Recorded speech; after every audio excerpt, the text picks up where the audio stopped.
La fortune. Article de Guy de Maupassant sorti dans le Gil Blas le 9 août 1887. L'architecture se meurt. L'architecture est morte. La disparition de cet art est d'ailleurs facile à constater, mais en y songeant bien, ce n'est pas aux architectes qu'il faut s'en prendre. Si nous voyons de temps en temps s'élever dans Paris un affreux monument nouveau, songeons que 200 ou 300 projets, sinon plus, ont passé sous les yeux d'une commission présidée par un ministre ou par un membre de l'Institut. C'est donc le membre de l'Institut, à tout seigneur tout honneur, puis le ministre, puis la commission tout entière qu'il faut traiter comme il le mérite. Si M. Eiffel, marchand de fer, dresse sur Paris l'effroyable corne dont les dessins et les débuts font présager la laideur totale et définitive, il ne faut assurément pas en vouloir à M. Eiffel qui fait ce qu'il peut avec son fer.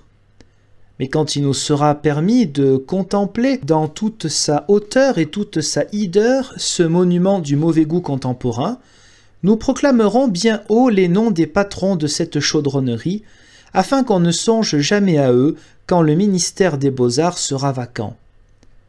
Les millions employés à construire cette cage paratonnerre, qui nous fera désirer une commune déboulonneuse, n'aurait-il pas pu servir à favoriser l'effort de l'architecte inconnu qui porte peut-être en sa tête des formes nouvelles d'édifices? Les pauvres jeunes gens qui cherchent aujourd'hui le secret de la beauté des lignes et des ornements de pierre en sont réduits à subir le goût du bourgeois qui commande son château, ou de la commission ministérielle composée de vieux fossiles pétrifiés dans la période grecque, dans celle du Moyen-Âge ou de la Renaissance. Donc, si l'impuissance de l'architecture monumentale contemporaine doit être attribuée d'abord au goût rétrograde où nul de nos gouvernants, il est juste aussi de faire large part à la médiocrité du bourgeois riche. Et c'est une curieuse étude à faire que celle de l'emploi de la fortune de nos jours. Ceux qui étaient autrefois les seigneurs, les grands seigneurs, portaient en leur âme une curiosité, une ardeur, une hardiesse qui les poussait aux entreprises.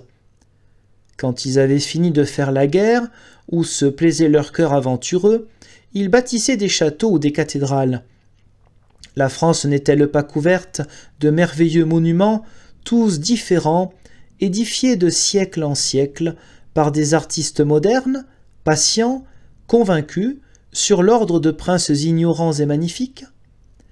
Nous devons à ces seigneurs entreprenants et à ces grands artistes, demeurés souvent inconnus, l'admirable musée des monuments historiques dont notre sol est peuplé. Il suffit de nommer tous les illustres châteaux français, ceux du nord et ceux du centre, ceux de l'est et ceux de l'ouest, pour voir surgir devant nos yeux une surprenante galerie de palais où s'est fixé, sous des aspects nombreux, variés et superbes, tout le génie architectural de notre race. Chaque siècle a laissé d'innombrables traces, de merveilleux échantillons de son art toujours renouvelés. Et nous pouvons suivre d'époque en époque toutes les modifications de l'inspiration immortelle. Aujourd'hui, plus rien. Manquons-nous donc d'artistes? Pourquoi les architectes auraient-ils disparu de France, puisque nous avons toujours d'admirables sculpteurs et de remarquables peintres? Certes, il en existe qui, demain, pourraient créer des types de monuments comme ont fait ceux d'autrefois. Mais ce qui nous manque, par exemple, c'est l'homme généreux et riche pour oser et pour payer ses tentatives. Certes, la nature de l'homme riche, de l'homme très riche d'aujourd'hui, est inférieure à celle de l'homme puissant et riche de jadis. Cherchons un peu à quoi nos opulents contemporains emploient leur temps, leur argent et ce qu'ils peuvent avoir d'intelligence. Leur première ambition, en général, est de faire parler d'eux, de briller et de dominer par leur fortune. Cette ambition est naturelle, mais les moyens dont ils se servent pour y parvenir sont au moins très discutables. Le plus employé est le cheval. Cet animal est devenu, en effet, la plus noble conquête de l'homme. Comme l'a proclamé le prophète évangéliste Buffon, car il donne la gloire et la considération. Je ne veux point parler du cheval utile, de celui qu'on monte et qu'on attelle, mais de l'affreuse bête efflanquée nommée cheval de course, sur le dos de laquelle on met un petit homme maigre, dont le génie consiste à cravacher les côtes qui le portent, avec plus d'ardeur que le voisin, et d'arriver premier dans une course où il ne court pas lui-même. Ces jeux sont très respectables comme divertissement pour amener le public et comme prétexte à Paris, bien que je préfère les petits chevaux des casinos qui peuvent donner les mêmes émotions tout en coûtant beaucoup moins cher à installer. Peu importe d'ailleurs, il ne s'agit ni de juger, ni de blâmer, ni de condamner, ni de moraliser, mais de constater que le plus grand effort d'esprit de nos contemporains opulents consiste à faire galoper des bêtes et à découvrir des jockeys incomparables et non des artistes originaux, qui attacheraient le nom de leur protecteur à quelque monument impérissable.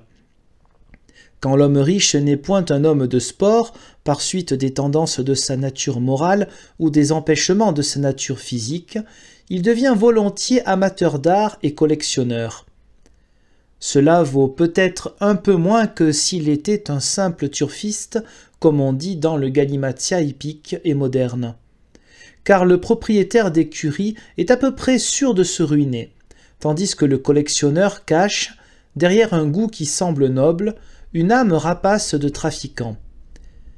Il n'achète pas pour encourager, pour aider l'artiste, il ne cherche pas à découvrir les talents nouveaux, à les pousser, à leur donner l'or qui leur permettrait de se développer complètement et librement.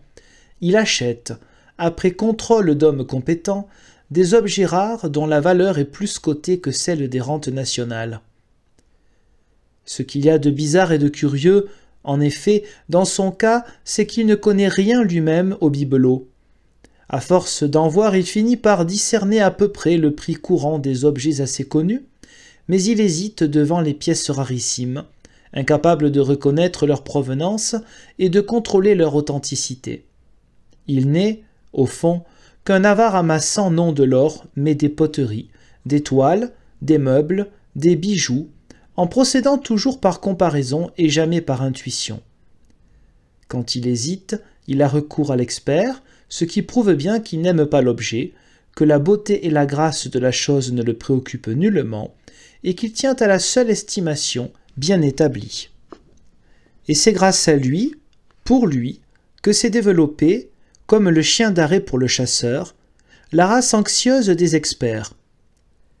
Quelques-uns exercent cette profession officielle à la façon des notaires et des avoués, mais les plus sûrs sont des amateurs bien doués, vraiment nés pour le bibelot, ceux-là, et qui, sans fortune, utilisent leurs facultés naturelles, leur flair, leur sens du beau, du rare, du curieux, du gracieux, de l'introuvable, et cherchent, dénichent, reconnaissent, apprécient, jugent, estiment, classent, d'un œil sûr, infaillible, l'objet qu'on leur montre ou qu'ils découvrent. Il est en France plus de 100 collections ayant coûté plus d'argent qu'il n'en faudrait pour bâtir la féerique abbaye du Mont-Saint-Michel. Où sont-elles, ces collections? Elles sont rangées dans des vitrines, enfermées dans des armoires, classées comme des herbiers ou des médailles. Servent-elles à la décoration de quelque hôtel original et princier? Non. L'hôtel, au contraire, semble construit uniquement pour les contenir, comme une boutique est faite pour enfermer des marchandises.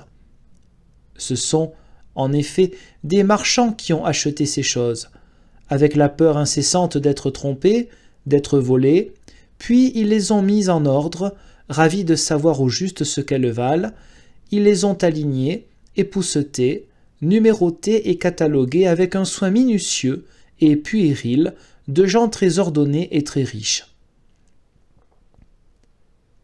Un d'eux disait un jour à l'ami qui visitait son hôtel « Voyez donc ma salle de bain, elle est, je crois, le dernier mot du confortable. » L'ami regarda et admira cette salle fort jolie en effet, avec vitraux et vieilles faïences italiennes, couvrant les murs du haut en bas. Puis il répondit « C'est très bien, mes vieux jeux. Vous en êtes encore à la baignoire. À la baignoire, mais oui, pourquoi voulez-vous donc la remplacer? Oh, moi, si je possédais votre fortune colossale, j'aurais une piscine en marbre rouge où coulerait jour et nuit de l'eau tiède comme coule une rivière dans un pré. On y pourrait nager à 20 personnes. Sur le bord de ce bassin, des statues, l'une assise les pieds dans l'eau, une autre debout, tordant ses cheveux, une autre à genoux, se mirant, une autre lisant, une autre chantant, créée par les premiers sculpteurs de mon époque, alternerait avec de fines colonnes portant la voûte de marbre blanc. Et dans les fonds de la vaste galerie, des vitraux superbes, de la verdure et des fleurs. Et mes amis viendraient nager chez moi au lieu d'aller piquer des têtes dans les bains à fond de bois ou dans la piscine Rochechouart. Et cette jolie fantaisie ne coûterait pas un demi-million. L'homme riche écoutait, stupéfait, puis, après un long silence, « Oh, ça, c'est de la folie, dit-il.